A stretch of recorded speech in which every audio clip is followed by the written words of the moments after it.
తల మీద చెయ్యి వేసి బొట్టు పెట్టినా తాళి బొట్టు మెడను కట్టి బొట్టు పెట్టినా తల మీద చెయ్యి వేసి బొట్టు పెట్టినా తాళి బొట్టు మెడను కట్టి బొట్టు పెట్టినా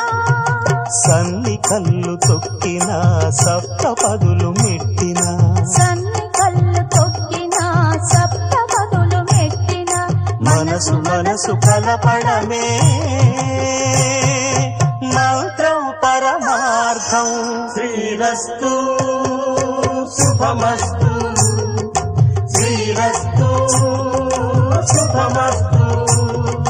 శ్రీకారం చుట్టుకుంది పెళ్లి పుస్తకం ఇక ఆకారం దాచుతుంది కొత్త జీవితం